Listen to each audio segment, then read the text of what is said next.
안녕하세요. 인간관계론 이경철 교수입니다. 오늘은 제 4장 인간의 감성과 지능의 이해라는 파트인데요. 이제 우리가 이제 직장 생활에 있어서 그죠? 감성,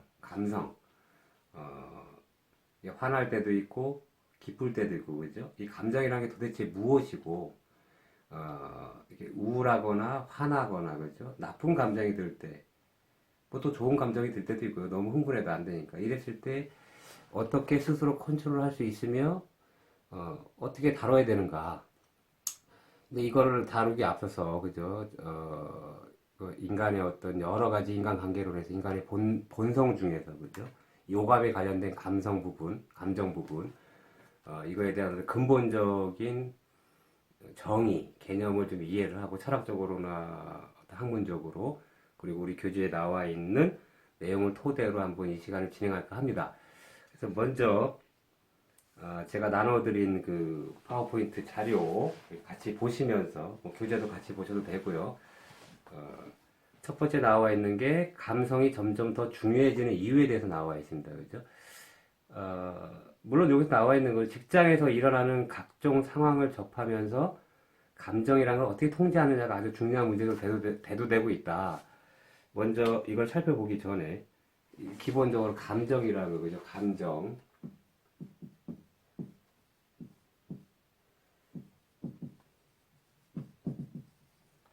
이모션, 감정, 그죠? 감정인데, 이 감정이라는 것이 여러분들이 본질적으로 말이죠. 본질적으로 봤을 때, 어디서부터 온다고 생각하십니까? 감정이라는 거. 슬프다, 기쁘다, 그죠? 뭐, 물리적인 환경으로 오겠죠, 환경으로. 근데 사실은 감정이라는 거는, 잘 보세요. 우리가 항상 생각을 합니다. 그죠? 생각. 띵킹을 해요. 근데 이게 만약에 생각은 크게 그냥 두 가지로만 봅시다. 밝은 생각이 있고 어두운 생각이 있어요. 그죠? 우리가 항상 뭐 많이 듣습니다. 그죠? 긍정적인 생각을 가져라. 이게 왜 중요한지에 대해서 먼저 말씀을 드리겠습니다. 논리적으로도. 그래서 모든 걸 할 때 긍정적으로.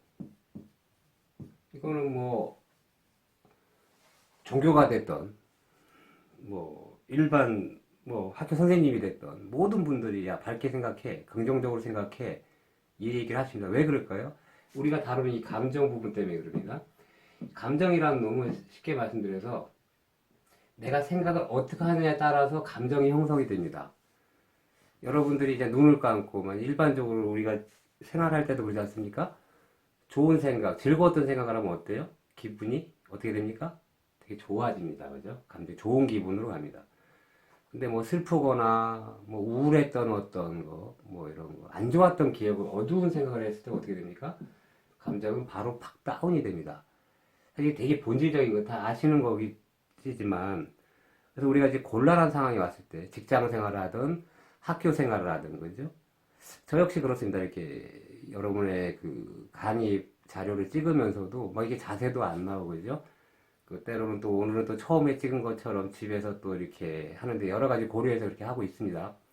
때로는 뭐 파워포인트에다가 제 얼굴도 나오기도 했고요. 그죠?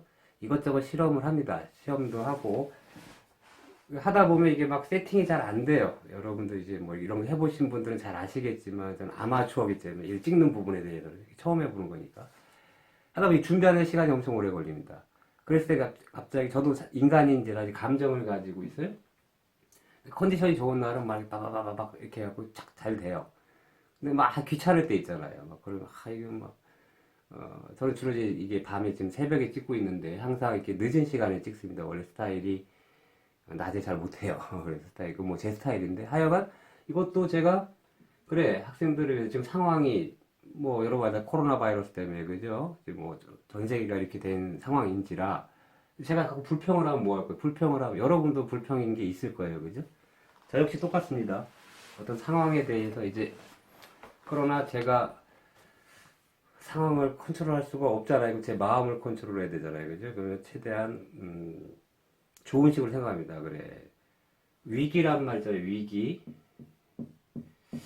지금 위기 상황이에요. 지금 국가적으로 세계적으로 이제 위기 상황인데 위기는 뭐 어떤 분이 그러더라고요. 위기 상황인 건 이때 사실은 인간은 위기 상황일 때 이제 그 능력이 다 나옵니다. 그죠? 좋을 땐 다 좋습니다. 그죠? 인간이라는 게 그래요. 마음도 편하고 여유가 있고 뭐 이러면 다 좋은데 위기가 왔을 때 이거를 이제 위기를 뭐 위대한 기회라고 이렇게 표현하시더라고요. 뭐 말장난일 수도 있어요. 이것도 이렇게 뭐 긍정적으로 생각을 하는 거죠. 그렇구나. 그래, 이제 위기가 왔어. 나 앞에 위기가 왔어. 불평하지 말고. 물론 불만스러운 것도 많이 있습니다. 그죠? 그러나 생각 자체를 긍정적으로 밝은 생각을 하면 밝아지고요. 어두운 생각하면 바로 여러분들이 지금도 당장 이게 강의를 들으시면서 막 귀찮아 할 수도 있습니다만 그렇지 불평을 한번 쫙 내보세요. 바로 그냥 지옥이 펼쳐집니다. 그죠? 그러나 긍정적으로 받아들이고 이랬을 때 우리는 밝아지고 감정도 이제 좋은 생각하면 아드레날린이라고 아시죠? 근데 막 나쁜 생각하면 노드 아드레날린 뭐 이렇게 나쁜 호르몬이 막 분비되고 그래. 화가 나고 이랬을 때 하여간까지 뭐 좀 쉽게 설명드리려고 감정이라는 건 결국 생각이라는 것이 더 큰 카테고리라고 저는 생각을 합니다. 그죠? 생각을 어떻게 하냐에 따라서 어차피 감정이라는 거는 앞서 말씀드린 것처럼 생각에서부터 오는 거기 때문에 어떤 생각? 밝은 생각을 하느냐, 어두운 생각을 하느냐, 그죠? 요 정도만 말씀을 드리겠고, 저희 자료에서 이제 감정이란 해가지고 정의 아닌 정의를 내리고 있습니다. 첫 페이지에 보시면, 환경 속에서 발생한 감정 반응이며, 의미 있는 사건의 인지적 표현, 뭐, 맞는 말입니다. 그죠? 환경 속 우리 교재, 우리 이제 그 강의 자료는 주로 이제, 제가 이런 말씀을 왜 드리냐면, 주로 이제 학문적인 얘기만 너무 나와 있어서 저는 이제 본질을 좀 건드리기 위해서 철학적인 거, 종교적인 얘기를 좀 끌어옵니다. 여러분들이 잘 믹스를 하셔가지고 이해하시기 바랍니다. 두 번째, 개인에게 있어 회사의 아주 중요한 프로젝트를 성공적으로 성사시켰을 때의 느낌과 감정은 어떤 걸 성공했으면 어때요? 되게 좋아지잖아요. 그죠? 자부심도 느끼게 되고 기쁨에 가득 차게 될 것이다. 맞습니다. 이때는 사실은 좋았을 때 얘기입니다. 좋았을 땐 당연히 좋죠. 근데 저는 아까 전에 안 좋았을 때도 좋게 생각하는 사고 방식, 그 연습이 필요합니다. 그래서 하여간 그 다음에 예민한 의사결정 상황에서는 효율과 생산성보다는 질투심과 분노에 사로잡힌 채 합리성보다는 감정이 더 치우치는 경우가 종종 있다. 그렇죠. 우리가 인간이 아무리 이성적이냐 100% 이성적일 수가 없어요. 또 100% 감정적일 수도 없고요. 그러다 보면 어떤 예민한 의사결정, 짜증날 때 있잖아요. 짜증날 때는 이성적인 것보다 이게 팍 올라오기 때문에, 그죠? 그럴 때 이제 바로 이제 우리가 많은 노력과 연습을 통해서 감정 컨트롤 해야 됩니다. 뭐, 감정이란 뭐 하나 정도 더 있는데, 밑에 보시면 인간은 합리적이면서 감정적이기 때문에 합리성을 추구하는 기업에서도 감정에 의한 인간 행동이 최근 주목을 받고 있는 것이다. 그렇죠. 그 기업에서는 이윤을 창출해야 되기 때문에 그 노동자, 작업자, 그죠? 우리 직원들이 기뻐야 될 거 아닙니까? 이제 생산성의 향상을 미치니까 그래서 지금 시대에는 당연히 이러한 부분, 인간의 감정, 인간 본질에 대해서 연구를 많이 합니다. 다음 예에 나와 있는 게 이제 감정 노동이지. 여기 저희 사장 자료에는 여러 명의 학자들이 나와요. 근데 뭐 그게 중요하진 않아요. 되게 많은 분들이 나오는데 뭐 감정에 대해서 정리하고 막 이래요. 훅실드라는 분이 먼저 나와요. 감정 노동에 대한 구성 개념에서 이분이 정의한 것 겉으로 드러나는 얼굴과 신체 표현을 만들어내기 위해 느낌을 관리하는 것, 뭐 이해할 수 있는 부분이죠. 그리고 이제 미국 노동자의 이제 미국 사례가 나와 있어요. 노동자의 3분의 1 이상이 감정 노동에 종사하고 있으며 미국의 3분의 1 이상이 감정 노동에 근무를 하고 있답니다. 우리나라는 뭐 몇 퍼센트인지 뭐 이렇게 정확한 자료를 모르겠습니다만 우리나라의 이제 감정 노동을 하시는 파트들 저는 뭐 여러분들 이렇게 온라인으로 강의를 하는 바람에 제 전공을 이렇게 표현 안 했던 것 같아요. 저는 이제 석박사 때 호텔 관광 경영을 전공을 했어요. 그러다 보니까 서비스 산업에 대해서 공부를 많이 했죠.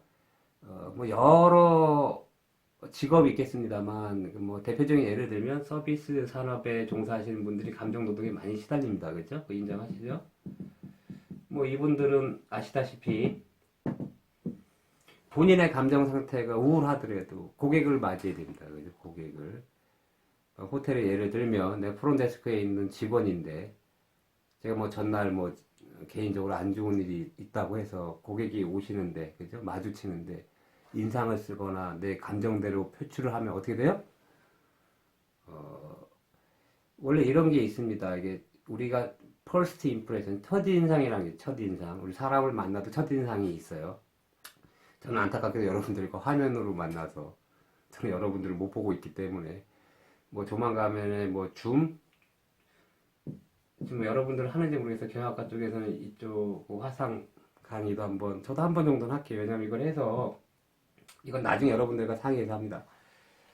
어, 여러분들 얼굴도 한번 좀 뵙고 뭐 이때는 뭐 강의라기보다는 뭐 안내나 공지 정도 한두 번 정도 이렇게 하는 게 맞는 것 같아요. 전체적인 분위기 따라가겠습니다. 그러니까 처음에 이게 만나는데 그죠? 첫인상이 되게 중요합니다. 서비스 산업에서 이제 호텔 예를 드는데 왜냐면 고객 입장에서는 그런 거예요. 편견을 가질 수가 있어요. 내가 A라는 호텔에 딱 갔는데 그 뭐 프론데스크 직원이 뭐 불친절하거나 아니면 다른 파트에 있는 직원이 불친절하면 어떤 상황이 오냐면 그 호텔 자체 이미지에 먹칠을 하게 됩니다. 그죠? 그래서 서비스 산업에서는 그 서비스 마인드 뭐 같은 교육에 대해서 엄청나게 훈련을 시킵니다. 그러니까 이분들은 방금 말씀드린 어떤 서비스 산업에 계신 분들은 자기 감정 누구보다도 컨트롤 잘해야 됩니다. 그죠? 그리고 우리가 특히 콜센터 직원분들도 그렇고 뭐 마트에서 물건 이렇게 계산해 주시는 분들도 다 서비스 산업이니까 말을 뭐 함부로 한다든가 뭐 여러분 아르바이트 하는 분들 있잖아. 뭐 호프집에서 뭐 서빙을 한다든가 그랬을 때 막 그들한테 함부로 대하거나 반말을 한다든가 욕을 한다든가 그죠? 안 되겠죠. 지금은 이제 많이 의식이 깨서 그런데 그런 것들에 대해서는 만약에 어떤 직원이 그죠? 여러분들이 다 아시잖아요. 이제 지성인들이 불친절하거나 뭔가 누가 봐도 그죠? 상식에 어긋난 짓을 했을 때 혼을 내는 거지. 그러지 않고 내가 갑의 입장에서 막 이렇게 한다라는 거는 물론 서비스 산업에서는 커스텀 is always right입니다. 이게 되게 극단적인 표현이죠. 고객은 무조건 옳다. 그 정도로 이제 맞춰서 하라는 얘기는 맞습니다만 그래도 우리가 같은 인격체로서 그죠? 이렇게 동등하게 대했을 때 밝은 사회가 옳지 않을까 이렇게 생각을 합니다. 하여간 이분이 서비스 산업에 잠깐 언급을 했고요. 그 다음에 그 감정 부조화라는 게 나와요. 앞에서 방금 설명드린 것처럼 어떤 표현된 감정하고 진심으로 우러나는 느낌 사이의 갈등이라는 게 있다고요. 나는 괴로운데 웃어야 되고 이런 경우 많잖아요. 근데 이것도 사회생활에서 필요합니다. 또 반대급부로 너무 이게 뭐 이렇게 어떤 그 직업군에서 그죠? 좀 더 내가 참아야 될 게 많을 수밖에 없어요. 그죠? 저는 그 노동이라는 걸 통해서 돈을 받기 때문에 그런 여러 가지 역학관계 때문에 더 참을 수도 있지만 그러나 아무리 그렇다 손치더라도 이제 뒷부분에 나옵니다만 자기 어떤 감정에 대해서도 확실한 의사 표현을 할 줄도 알아야 됩니다. 나 지금 당신 때문에 기분이 나쁘니까 더 이상 건들지 마세요. 물론 그렇습니다만 직장일 땐좀 불가능한 얘기입니다. 그죠? 그러나 일단 뭐 이렇게 이해하시고 그러니까 방금 말씀드린 감정 부조화가 생기면 그 직원의 어떻게 돼요? 태도나 심리, 행동에 있어서 당연히 부정적인 결과를 보이게 될 수밖에 없고요. 다음에 보시면 이제 또 감성 지능 경영자. 이제는 이 감정에 대해서, 감성에 대해서 다루고 있기 때문에 이제 어떤 기업을 운영하시는 분들은 그 감성 지능을 잘 활용할 줄 알아야 된다. 이런 얘기인데, 뭐 감성 지능 경영자라는 건 감성 지능이라는 개념과 일맥상통하는 거 해서 뭐 감정 능력에 대한 능력 기반 접근법에서 우리 자료에는 뭐 이렇게 네 가지 정도로 감정 기술을 해놨어요. 사람을 읽어 감정을 밝히기, 무드에 몰두해서 감정 사용하기, 미래의 감정까지 예측하기, 감정을 가지고 감정을 관리하기, 뭐 네 가지가 있습니다만 뭐 한두 가지만 볼게요. 사람을 읽어 감정을 밝히고 보시면 감정은 데이터를 담고 있다고 했어요. 데이터. 그죠? 그 사람의 데이터 갖고 있는 감정이 나쁜지 좋은지에 따라서. 그래서 감정이란 우리의 현실 세계에서 혹은 우리의 내부 세계, 사회적인 세계, 자연 환경, 어디에서 지금 벌어지고 있는 중요한 사건들에 대한 일종의 신호다라고 되어 있고요. 그러므로 정확하게 타인과의 관계에서 감정을 드러낼 줄도 알아야 하며, 그죠? 무조건 참고만 있는 건 좀 올바른 건 아닙니다. 그죠? 이론적으로도 그렇고, 논리적으로도 그렇고. 그리고 이런 거 있습니다. 서브로 말씀드리면, 여기 분명히 감정을 이제 좀 표현하라는 얘기예요. 효과적인 의사소통을 위해서라도 타인에게 정확한 감정 표현을 전달할 줄 알아야 한다. 이렇게 돼 있는데, 여러분들 주변에 보시면 저도 이제 학교에서 그런 분들 많이 뵀죠. 정말 이렇게 표현 안 하시는 분이 계십니다. 그죠? 막 화가 나도 참으시고. 이게 처음에 보면 다 좋아 보여요, 그분이. 근데 그분은 이렇게 화를 잘 안 내시는 분들이 있잖아요. 여러 가지가 이유가 있는데, 그분들 욕하고 싶지는 않습니다만. 사람이 그렇게 막 자기는 화났는데 안 내고 막 이러면, 그분은 사실 되게 생물학적으로 되게 괴롭습니다. 이게 속에서 화가 나는 참고 있다는 자체는 이게 안에서 어떻게 했어요? 나쁜 호르몬이 막 분비되겠죠. 예? 근데 이런 거 있습니다, 여러분들. 뭐 제 시간은 좀 이렇게 교양도 다 이게 교양적인 부분도 말씀을 드릴게요. 이게 도움이 될지 뭐 제 경험상 여러분들 친구나 동료 중에 여러분들 이제 우리가 살다 보면 그 나쁜 사람들이 많죠. 사기를 치는 사람들이 많잖아요. 근데 사기꾼은 절대 여러분한테 욕하지 않습니다. 되게 좋은 말만 합니다. 그죠? 항상 웃고, 친절하고, 매너 있고, 그죠? 근데 여러분들 주변에서 여러분한테 막 욕하고 친구들은, 뭐, 예를 들겠습니다. 야, 너 임마, 너는 왜 그따구로 살아? 막, 이게 막, 제 친구도 그런 사람이 있죠. 여러분 친구도 있어요. 저한테 막 쌍욕을 하는 친구들이 있죠. 그들은 저한테 절대 사기를 안 칩니다. 왜 그런지 아세요? 사기를 친다라는 건 상대방한테 뭔가를 얻어내기 위한 거죠. 여러분 인간관계 잘 하셔야 돼요. 제가 이제 오프라인 수업이면 좀 구체적으로 말씀드리겠는데 시간 관계에서 짧게 말씀드릴게요. 나한테 욕을 하고 막 이게 막 채찍질을 한다는 건 뭐냐면요. 나한테 뭔가 바라지 않는 거예요. 진심으로 얘기하는 거예요. 근데 인간은 어때요? 이 감정적인 동물이라 감정적인 동물이라서 듣기 좋은 말만 원합니다. 그래서 사기꾼들의 달콤한 말이 넘어가는 거예요. 어, 옳은 말만 아니고 뭐야 이쁜 말만 하고 막 이러니까 그래서 친절하고 쿡 넘어가요. 근데 여러분 알잖아요. 우리 인간이 나의 단점을 막 이렇게 알아도 막 화가 나잖아요. 그 친구들이 특히 그죠? 친한 친구일수록 오히려 욕하는 사람 말을 잘 들어야 됩니다. 예? 그 사람 절대 여러분 사기 안 칩니다. 무슨 말인지 알겠죠? 뭐 그 정도만 얘기를 하겠습니다. 그래서 여기서는 이제 사람을 읽어서 감정을 밝히기 뭐 이 부분만 한번 살펴봤고요. 다음에 이제 일터에서 유머란 게 나와요. 이제 유머가 여러분들 유머러스한 사람들 좋아하죠? 저도 그렇습니다. 유머러스한 사람 좋습니다. 말 그대로 이제 비즈니스를 하면서 유머러스하기가 쉽지는 않아요. 그러나 이제 재치 있게 그죠? 어떤 상황에 대해서 탁 반전시키는 분들, 분위기 썰렁한데 탁 이렇게 치고 나가는 분들이 있잖아요.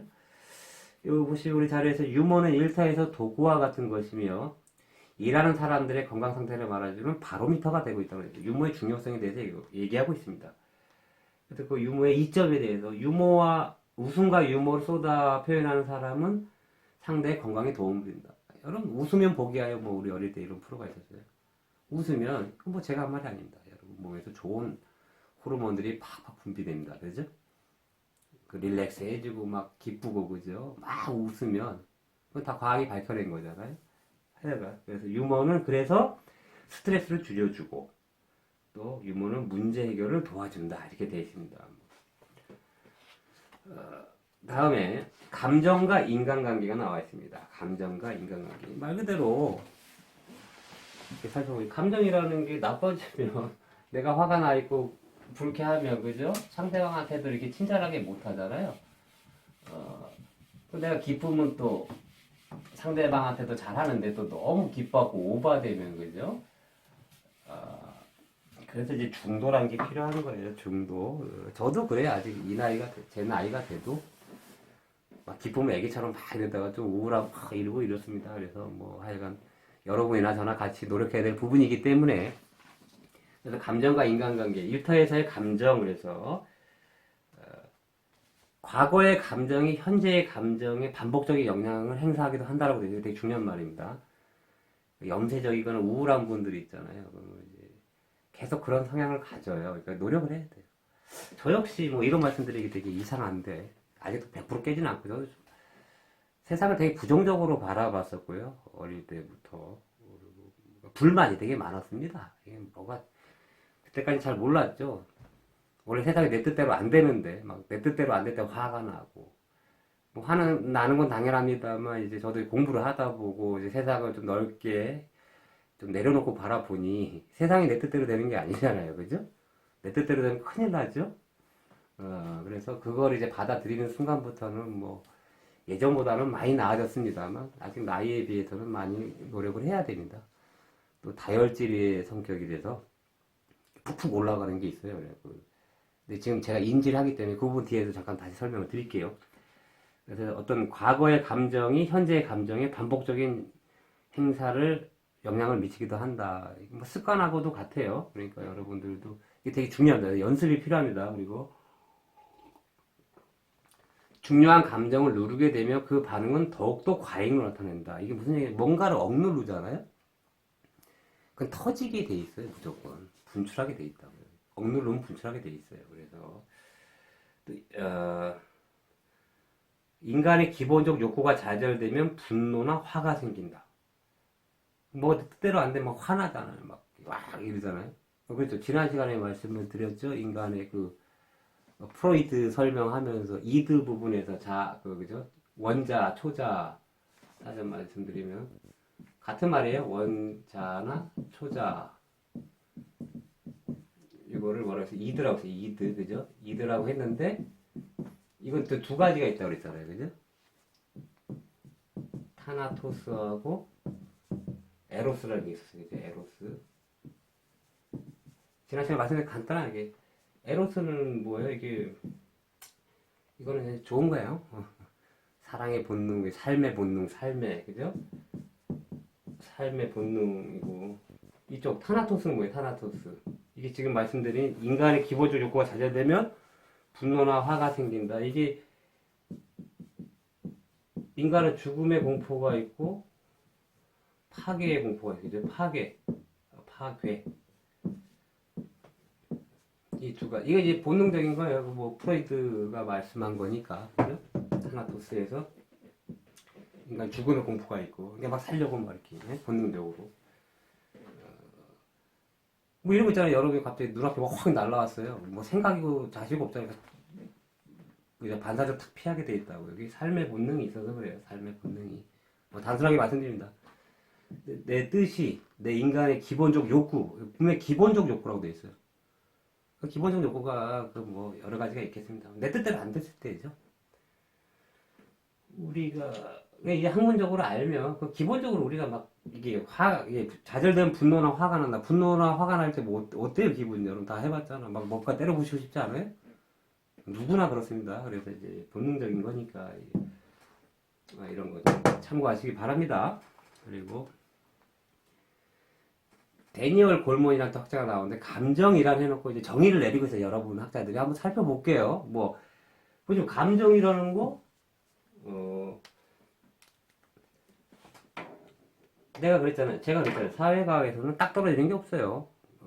주장하는 거예요. 그냥 뭐 무턱대고 주장하지는 않죠. 감정의 정의를 막 내리면 뒤에 쭉 나와요. 그냥 우리 살펴보면 됩니다. 여러분이 감정이 뭔가라고 여러분 나름대로의 정의를 내릴 수가 있잖아요. 그죠? 감정이란 거고. 그럼 일단 학자들은 어떻게 정리를 했냐. 데니얼 골몬이라는 분은 감정이란 사람이 어떤 대상이나 사람에 대해 반작용적으로 가지게 되는 느낌 이렇게 되어 있고 화, 기쁨, 슬픔, 공포, 사랑, 놀람, 혐오, 수치 등의 느낌입니다. 그래서 우리들 감정 상태를 쫙 표현하고 있어요. 그리고 이제 자료를 보시면 감정이 또 다른 모습에서 수십 가지가 나와 있죠. 다시 한번 보시면 뭐 짜증남, 억울함, 답답함, 번잡함, 적대감, 비애, 쓸쓸함, 울적함, 우울, 외로움, 낙담, 실망, 근심, 불안, 무서움, 무료 다 너무 많아서 읽기도 싫네요, 그죠? 근데 이 해피림이 다 이렇게 안 좋은 감정에 대해서 쫙 나와 있어요, 그죠?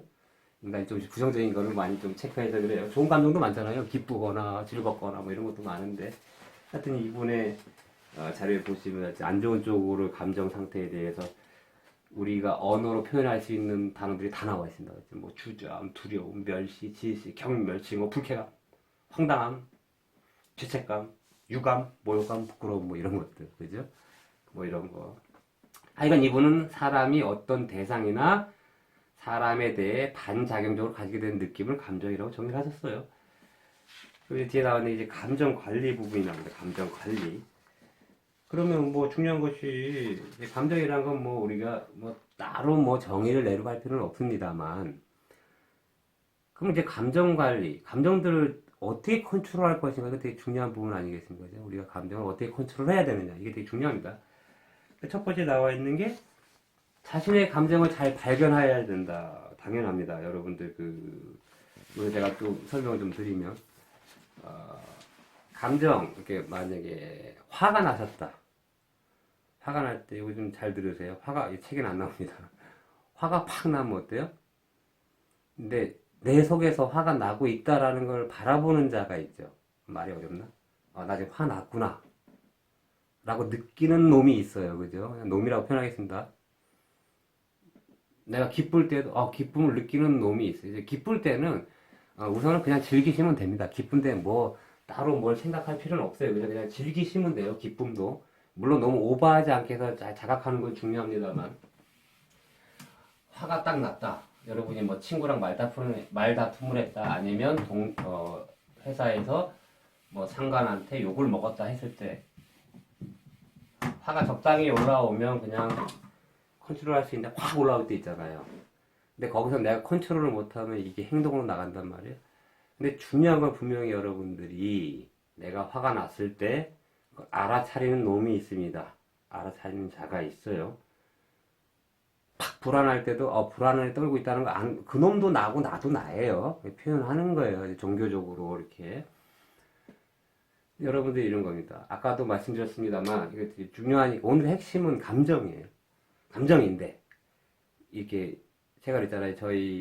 우리 과정은 다 이제 직장과 이렇게 연결시켜서 인간의 관계에 대해서, 감정도 직장하고 연결시키고, 직장에서 내 감정을 어떻게 컨트롤하고, 이 정도 수준이에요. 근데 저는 이제 더 포괄적으로 갑니다. 아까도 말씀드렸듯이, 내가 생각을 밝게 하느냐, 어떻게 하느냐에 따라서, 그죠? 감정이 형성된다고 했어요. 감정, 그죠? 인정하시죠?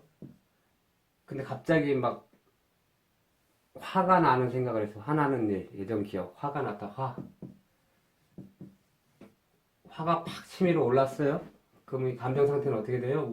우울하게 쭉 떨어지겠지. 우울하거나, 뭐, 하여튼 뭐, 괴롭죠, 뭐, 표현하자면. 근데 이 생각을 계속, 화나는 생각 계속 하고 있으면 감정이 계속 이리로 빠져들어갑니다. 그죠?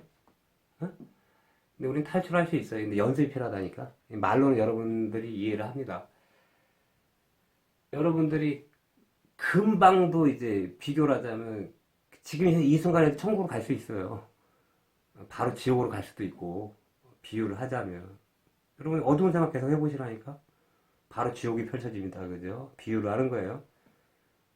어떤 생각을 긍정적으로 받아들이면, 그죠? 중요한, 지금 제가 말씀드리려고 하는 건 뭐냐면 여기서 생각이 안 좋은 게 팍 떠올랐을 때 있잖아요. 거기서 빨리 탈출해야 돼요. 왜냐? 감정을 바꾸기 위해서. 다시 말씀드리면 감정은 이 생각이라는 놈 때문에 일어나는 거예요. 네? 자극이 들어왔잖아요. 자극이 들어왔으니까 이게 뇌에서. 그거 어떻게 해요? 이제 빠져나가려면 생각을 바꿔야죠. 이게 바뀌면요. 감정도 바뀌고요. 바라보는 것도 바뀌게 돼 있어요. 물론 제가 이제 말씀드리는 게 저 역시도 뭐 여러 공부를 하고 있을 거 아닙니까? 머리로 알아듣는데 이게 실제로 머리에서 그죠?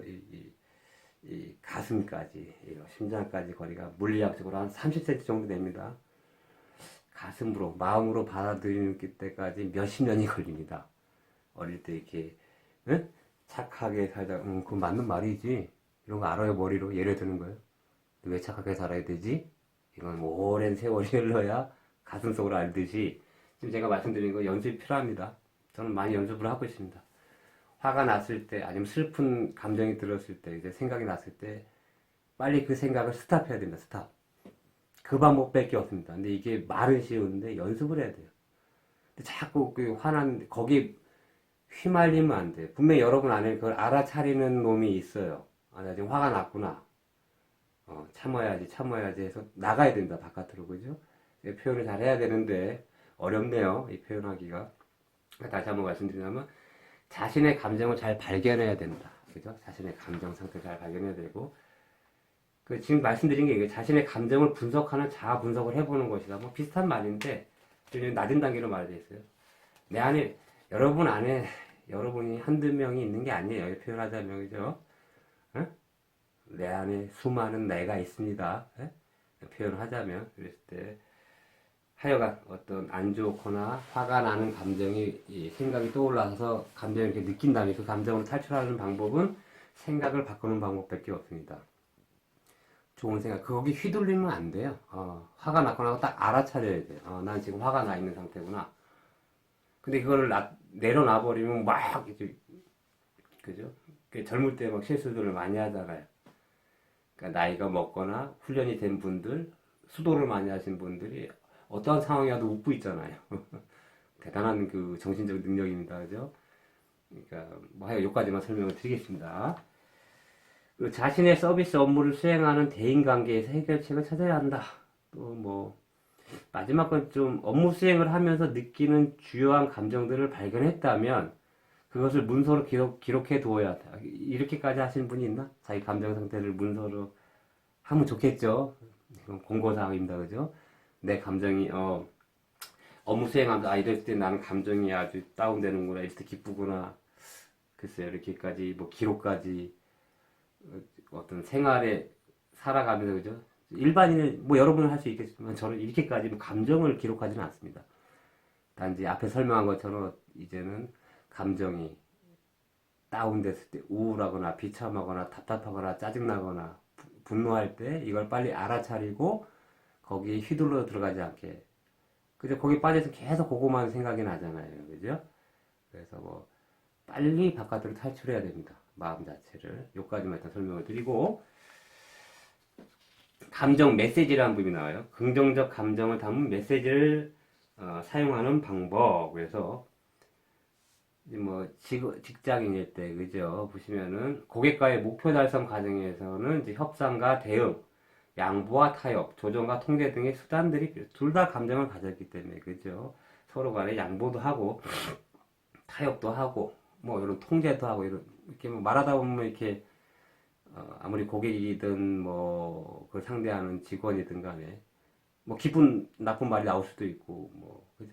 서로 참고 조절하고 이 얘기를 하는 겁니다. 그 다음에 자신의 감정 문제에 대해 솔직하게 표현하며, 참 맞는 말이지만 자기 감정에 대해 솔직하게 표현하기 힘들죠. 일단 봅시다. 표현하면 정확히 분명한 어조로 표현하는 것이 좋다. 그죠?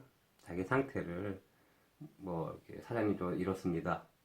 고객님 저 상태가 이렇습니다. 뭐, 네. 제가 말해놓고도 참 신뢰도가 없어요. 그죠? 자신의 상태를 확실히 뭐 친구끼리는 좀 쉬울 수 있어도 뭐 참고하시기 바라겠습니다. 그 다음에 지능에 대해서 나와요. 감정을 말씀드렸게 지능. 학자들의 지능에 대한 정의. 야, 이 지능도 이게 참 학자들은 참 정의를 잘 내리셔요. 그죠? 그럴 수밖에 없죠. 이분들의 역할이니까. 지능. 인간이 지금 감정 부분을 좀 다뤘고, 지능. 이것도 또 지능에 대해서 또 정의를 막 내리시고 그래요. 학자들이. 보시면. 지금 이 파트에 나와 있는 학자분들은 막 다 그냥 그렇구나라고 생각하시면 돼요. 뭐 우리가 이런 거 있잖아요. 제 개인적인 견해입니다. 프로이드나 이런 분들이 있잖아요. 프로이드 제자 융 이런 또 뭐 아인슈타인 뭐 뉴턴 뭐 물리학으로 치면 뭐 이런 분들 철학자는 뭐 소크라테스 아리스토텔레스 뭐 플라톤이 먼저죠. 플라톤 아리스토텔레스 뭐 이런 분들 이게 꼭 알아야 될 분들도 있고 그죠. 그건 우리만 아는 게 아니잖아요. 근데 제가 좀 오버하나요? 하여튼 이분들은 무시하는 게 아니고 너무나 훌륭한 분들이 많지 않습니까? 뭐 공자, 맹자, 석가, 예수님 뭐 이런 분들 이 정도는 종교고 철학이고 과하고 관계없이 알아야 될 것들이 있잖아요. 제가 항상 주장하는 게 그겁니다. 제가 어떤 비유를 하거나 종교를 끌어오거나 할 때도 불교 용어도 막 가져올 때가 있고, 기독교 용어도 가져올 때가 있고, 그거는 누가 봐도 자명한 어떤 사실들에 대해서만 얘기하는 거지. 무슨 말씀인지 알겠습니까? 인정할 수 있는 거. 우리가 뭐, 부처님 말씀을 거부할 거예요. 공자님 말씀을 거부할 거예요. 예수님 말씀을 거부할 거예요. 그건 어리석은 거죠. 우리보다 뛰어난 거 우리가 알잖아요. 그럼 따라가야죠. 그죠? 그 차원에서 말씀드린 거니까. 그래서 지금 나와 있는 학자 스펜서라는 분은 외부 현상에 대해서, 지능에 대해서 말씀하는 거예요. 외부 현상에 대해서 다양한 대상을 인지하고 현상에 대한 적응 행동의 능력. 그 다음에 터만과 서스톤이라는 분은 지능에 대해서 추상적인 사고 능력이다 이렇게 되어 있고요. 살펴만 봅니다. 게이츠, 해몬, 디오본이라는 분은 지능이란 학습 능력이다라고 정의를 하셨고, 비네라는 분은 지능이란 환경의 적응력이다. 웩슬러라는 분은 세상을 이해할 수 있는 능력, 세상의 도전을 극복해 나갈 수 있는 재주. 뭐 여러분들이 이런 분들의 말씀을 정의를 살펴보시고 이게 정립하시기 바랍니다. 웩슬러라는 분 말이 좀 와닿네요. 저는 이게 지능이 세상을 이해할 수 있는 능력, 세상의 도전을 극복해 나갈 수 있는 재주. 저는 그렇다는 얘기죠. 많은 분들 중에 이분의 말씀이 좀 많이 꽂힌다. 뭐 이 정도.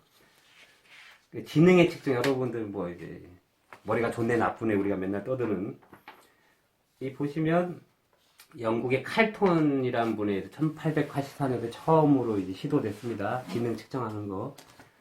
그래서 이제 비내의 현대적 의미의 지능 검사, 지능에 대한 전제에서 지능은 인간이 성숙할 때까지 연령에 따라 발달할 것이다. 비내란 분이 현대적 의미의 지능, 여러분은 어떻게 생각하는지 모르겠어요. 지능에 대한 전제는 지능은 인간이 성숙될 때까지 연령에 따라 발달. 뭐 맞는 말이고요. 또 학자들이 주로 이제 얘기하는 게 지능, IQ는 부모로부터 유전된다는 게 제일 많고요. 그다음 외부적인 환경도 있지만 이제 부모로부터 오는 게 가장 많습니다. 그러니까 쉽게 말해서 내가 태어났는데 난 안다로 태어났고 이렇게 생겼고 혈액형은 A병이고 뭐 이런 거. 네? 이건 내가 어떻게 할 수 있는 부분이 아니잖아요. 그냥 그렇게 태어난 겁니다. 그죠? 근데 이분은 멘탈 에이지, 정신 연령이라는 것도 개념을 만들었고, 지능 인텔리전스 쿼션트, IQ. 근데 이게 우리의 정신 연령이 높다 낮다. 이게 뭐 공식을 이렇게 굳이 써놨는데 그냥 하나만 예를 들까요? IQ라는 거. IQ는 어떻게 돼 있어요? MA 나누기 CA 곱하기 100이라고 되어 있어요. 그 자료에 보시면 MA가 멘탈 에이지 정신 연령이잖아요. 정신 연령 그죠? 그 CA는 이제 실제 나이거든요. 그럼 예를 하나 들어보겠습니다. 이게 참 웃긴 것 같아. 만약에 IQ 121짜리가 있어요. 그런데 실제 나이는 만약에 CA가 생활 연령 실제 나이니까 50세예요. MA 곱하기 100. 그죠? 그럼 어떻게 돼요? 121은 생활 연령을 구하는 거예요, 지금. 5000 MA죠? 그죠? 맞습니까? 그죠? 그러면 MA는 5000 나누기 121. 어떻게 돼요? 4일은 4, 428. 428, 4, 41세 정도 되네. 이게 정신연령이. 그러니까 이거, 그냥 참고하십시오. 아이씨, 참고로 예를 든 건 접니다. 아이고, 연정아. IQ 121에 50세, 정신연령이 41살. 동의하기 어렵습니다. 제 정신연령이 41살이 됩니다. 하여간 참고하시기 바랍니다. 중요한 거 아니에요. 그다음에 능력이란 해가지고 능력, 어빌리티, 뭐 개인이 직무에서 다양한 과업을 수행할 수 있는 힘, 뭐 그게 능력이죠. 그다음에 모든 사람의 능력이 동일하지 않기 때문에 그것도 인정하죠. 뭐 이제 달란트라고 해요. 달란트에서 나온 게 탤런트 알죠? 탤런트가 재주라는 얘기, 재능. 모든 사람의 능력이 동일하지 않기 때문인 것도 사실이지만 어떤 개인은 근원적으로 다른 사람에 비해 능력이 떨어지게 되어 있다. 사람마다 능력이 달라서 그래요. 능력에 있어서 감정과 약점이 다르고 사람마다 이게 같은 상황이 와도 다르게 받아들입니다. 그때 말씀을 드렸고요. 특정 과업이나 어떤 특정한 일이나 활동들을 수행함에 있어서 다른 사람에 비해서 상대적 우월한 사람이 있고 떨어지는 사람이 있고, 그죠? 여러분 많이 봐왔을 겁니다. 그죠? 그래서 재능, 능력은 다 다르다라는 거 여러분한테 말씀을 드리고, 지능이란 아까 또 이게 또 정신적 활동을 수행하는데 필요한 것들, 뭐 지능의 네 가지 하위 요소도 있어요. 인지적인 거, 사회적인 거, 정서적인 거, 문화적인 요소가 있다. 이거 교재 한번 좀 살펴보시기 바랍니다. 이제 마지막으로 능력 중에서 이제 물리적인 능력, 그죠? 덜 숙련되고 더욱 표준화된 직무를 성공적으로 수행하는데 가장 중요한 것이 된다. 능력과 직무의 적. 여러분들 어차피 그 직업군에서도 말이죠. 예를 들면 제가 경찰이나 소방관 이런 직무로 가려면 어때요? 신체적인 능력이 필요하겠죠. 다른 사람들보다 체력도 좋아야 돼. 군인이 되거나 뭐 경찰이 되거나 소방관들도 불났을 때 가서 막 물총 쏘고 하잖아요. 이게 뭐 힘도 없고 막 이런 사람이 경찰이 됐는데 군인이 됐는데 이게 비리비리하고 이러면 되겠습니까? 그죠? 직업군을 선택할 때도. 근데 타고난 마들리스 케이스 태어날 때도 되게 몸 좋은 분들이 있어요. 그죠? 알죠, 여러분들? 그런 분들은 그쪽하고 이제 적합하게 어떤 인간의 능력 중에서 어떤 타고나는 것들은 또 다음에 또 제가 시간이 있으면 말씀드리겠습니다. 자기의 능력에 맞게 가야 돼요. 그리고 이 달란트가 나와서 저는 호텔 쪽을 공부했습니다만 저는 아까 전에 말씀드렸듯이 저는 솔직하게 말씀드려요. 제 성격이 다혈질이고 저는 서비스를 받는 걸 좋아하지 하는 걸 못합니다. 정말 못합니다. 창피한 얘기지만 지금도 엄마가 없으면 밥을 잘 안, 이런 얘기를 해야 되나? 뭐 그렇습니다. 아직 이 나이에 엄마 얘기를 하기도 죄송한데 같이 살다 보니까 누가 챙겨주지 않으면 거의 안 먹어요. 나쁜 습관인데 뭐 노력을 하고 있습니다. 제가 내가 음식을 못하는 건 아니에요. 그러니까 하여간 뭐 사람마다 틀려요. 그래서 저는 서비스를 받는 걸 좋아하지 하는 거. 이건 저는 서비스 업체에 가면 안 돼요. 저 같은 사람. 고객하고 맨날 싸움나. 다혈질이라 욱욱하고 극단적으로 표현함으로 다른 사람보다 분노 지수 게이지가 높아가지고 빨리 흥분해요. 제가 어릴 때부터 알고 있기 때문에 빨리 흥분하고 막 이게 다혈질이라 컨트롤 잘 못하기 때문에 물론 그래서 많이 차분해졌습니다. 너무 그랬기 때문에 그걸 알았기 때문에 이제 타인이 막 화를 내도 제 어릴 때 모습 보는 것 같고 뭐 그런 게 있습니다. 사여가 여러분도 그런 거예요. 내가 막 그 어떤 서비스 마인드도 약하고 재능이기 때문에 재주기 때문에 다른 거기 때문에 이상한 건 아닙니다. 근데 활발한 친구들이 있죠. 하고 막 웃고 막 이렇게 이런 분들은 그쪽으로 하면 다 이긴 거예요. 그럼 그쪽 업계에서는 최고입니다. 공부 잘해야 된다. 그거 다 헛소리고요. 그래서 호텔에 이제 근무 이제 직원들 뽑을 때 저 이제 호텔 쪽 과에 호텔이나 관광 쪽의 과에 승무원도 포함해서 많이 가르쳐봤잖아요. 공부를 잘해야죠, 학생이. 본질적으로. 누가 취업을 하느냐. 성격 좋고, 발랄하고, 밝은 친구들이 붙습니다. 예. 그걸 원하는 거예요. 그쪽 파트에서는 그게 가장 중요한 거니까. 뭐 하여간. 능력과 직무의 적합. 사람들은 가진 능력이 다르므로 직원들의 성과는 매우 높은 능력과 직무가 잘 부합될 때 이루어진다. 뭐 당연히 이렇게 해가지고 오늘 그죠? 다 봤죠? 여기 4장 인간 감성과 지능의 이해라는 파트인데 뭐 어려운 부분은 없었어요. 그래서 그러니까 제가 이제 뭐 항상 누누이 강조 드립니다만 제가 지금 오늘 강의도 여러분들 파워포인트 하고 교재도 같이 보시면 다 나와 있는 내용이고 단지 서브로 이제 어떤 좀 본질적인 걸 접근하기 위해서 제가 뭐 여러 가지 말씀을 드리니까 그게 좀 참고가 되기를 바랍니다. 뭐 주로 인간관계로는 첫 시간에 말씀드렸습니다만 종교 철학에서 많은 지식들을 제가 가져올 수밖에 없습니다. 그럴 때 그거는 학문적으로 받아들이시고 제가 뭐 기독교 얘기를 하면 기독교를 믿어라 이런 것도 아니고 불교 얘기 그거 아닙니다. 높아지게 다시 한번 말씀드립니다. 하여간 밝은 생각으로 긍정적으로 저는 최선을 다해서 여러분한테 강의를 할 거를 약속드리고, 또 오늘도 참 긴 시간, 이게 하다 보면 시간이 길어집니다. 최대한 좀 빨리 하려고 하는데, 여러분들, 지금 뭐 시국이 시국이니만큼, 그죠? 또 답답하시고 힘드시더라도, 지금 이 상황이, 모든 상황이 안 좋더라도 오늘 배운 것처럼 긍정적으로 밝게 생각하셔가지고 생활하시길 바라겠습니다. 오늘 여기까지 하고 다음 시간에 만나 뵙겠습니다. 감사합니다.